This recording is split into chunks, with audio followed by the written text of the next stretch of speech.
Hi, morning guys. Medyo maganda panahon ngayon guys. Tatanim ako guys ng photos, propagate. Ayan.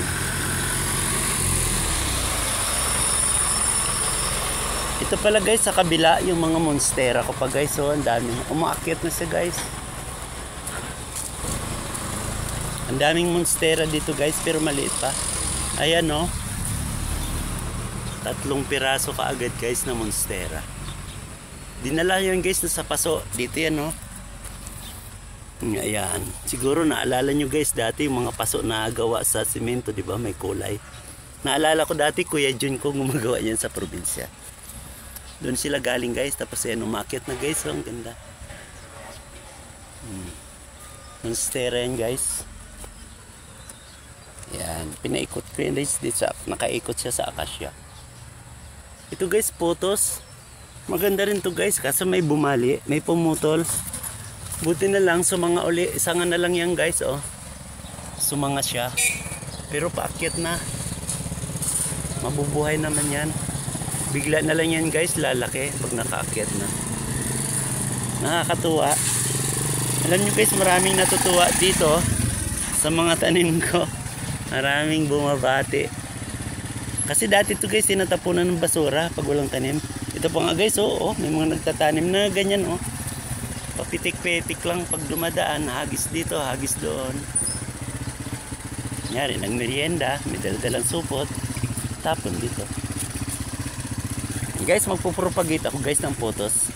Pinakita ko lang guys yung monstera dito.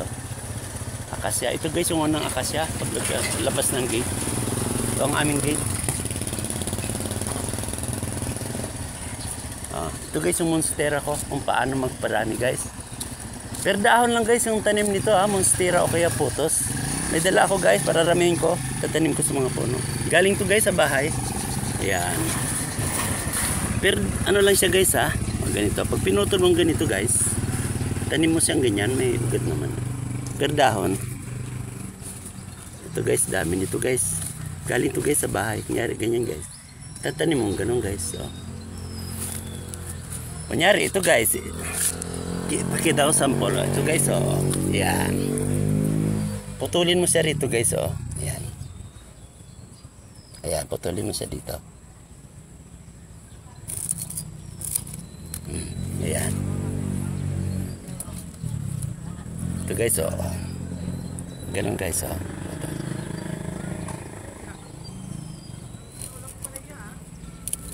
Hindi naman 100% guys. Buhay siya. Pero halos nabubuhay naman. Huwag mo lang i-expose muna sa araw. Pwede mo dito guys putulin. Pwede na.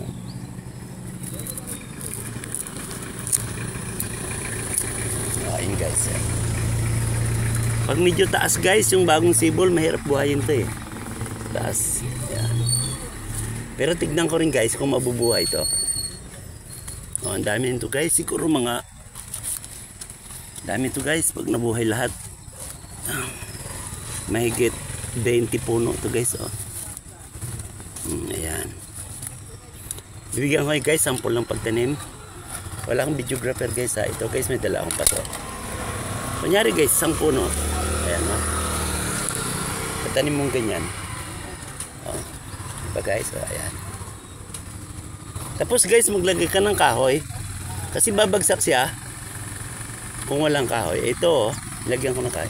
Tatali mo siya rito para hindi nagagalaw. Ayan. Ganyan guys, oh. Ayan. Kunyari, nakatayong ganyan. O, dapat nakatali siya rito sa kahit anong kahoy kayo, kaya stick. Daming kahoy sa probinsya. So guys, yung isa. Kahit plastic guys, ng mineral. Pwede nga ito guys sa 1.5. Nako. Pag medyo nakita nyong umugat na, pwede naman putulin. Ito guys yung isa. Ito guys, dami ugat. Ayan guys, nyari ganyan guys tusok mo lang guys na gano'n. Tapos tali sa kahoy. Ganun lang guys. Aba, 4 minutes na pala. Guys, ang dami nito guys. Mga kulang-kulang 30 puno to. Pag nabuhay, Kahit mabuhay lang mga 20, edi ang dami na. Galing to guys sa bahay, marami kasi ron. Pinutol ko. Ito guys, Syngonium. Erekta ko na to guys sa puno. Syngonium to guys. Galing rin to guys sa bahay. Matibay naman to. Lalo na basta nag-uulan lang. Dito ko muna siya guys ilagay. Mamaya ako na itanim. Ayan. Marami pong salamat sa inyo sa mga nanonood sa Reels. Para na rin kayo nakatulong sa pagtatanim. May photos rin dito guys. Oh.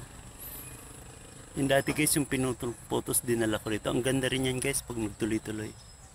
Taba guys ng heart leaf. Nakapaikot yan guys sa akasya. Nakapaikot din itong snake plant sa akasya. Okay guys, hanggang dito na lang. Uli po, maraming salamat sa inyo. Maraming salamat sa mga kababayan ko. Maraming salamat sa mga grupo na walang tigil sa suporta sa Reels ko. Paalam na po. Bye-bye.